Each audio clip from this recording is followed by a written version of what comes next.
ನಂತರ ಗೊತ್ತಾಯಿತು ಇದು ಒಂದು ಮರ್ಡರ್ ಕೇಸ್ ಇದೆ. ಇದು ಮರ್ಡರ್ ಒಬ್ಬ PUC ಓದ್ತಾ ಇರೋದು ಒಬ್ಬ ವಿದ್ಯಾರ್ಥಿ ಪಕ್ಕದಲ್ಲಿ ಇರ್ತಾರೆ ಅವ್ರ ಕಡೆಯಿಂದ ಆಗಿದೆ. ಅವರು ಒಪ್ಕೊಂಡಿದ್ದಾರೆ.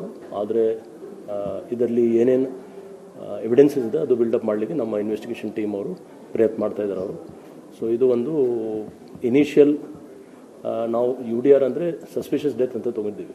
ಸಸ್ಪಿಷಿಯಸ್ ಡೆತ್ತಲ್ಲಿ ಯಾವುದೂ ನಮ್ಮ ಹತ್ರ ಕ್ಲೂ ಇರಲಿಲ್ಲ. ಬಟ್ ನಮ್ಮ ಪೊಲೀಸರು ಒಳ್ಳೆ ಕೆಲಸ ಮಾಡಿ ಇದು ಮರ್ಡರ್ ಕೇಸ್ ಡಿಟೆಕ್ಟ್ ಮಾಡಿ ಆರೋಪಿ ಅವ್ರಿಗೆ ಅರೆಸ್ಟ್ ಮಾಡಿದ್ದಾರೆ. ಮೇಲ್ನೋಟಕ್ಕೆ ಅವ್ರ ಪಕ್ಕದಲ್ಲಿ ಜಸ್ಟ್ ನೇಬರ್, ಇಮಿಡಿಯೇಟ್ ನೇಬರ್ ಅವರು. ಪರಿಚಯ ಇರಲಿಲ್ಲ. ಪರಿಚಯ ಅಂದರೆ ಮುಖ ಪರಿಚಯ ಇದ್ದಿರ್ತದೆ.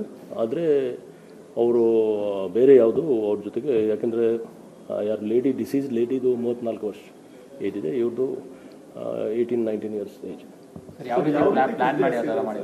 ನಾವು ಇದು ಇನ್ವೆಸ್ಟಿಗೇಷನ್ದು ಪಾತ್ರ ಇದೆ. ಸೊ ನಾವು ಇದು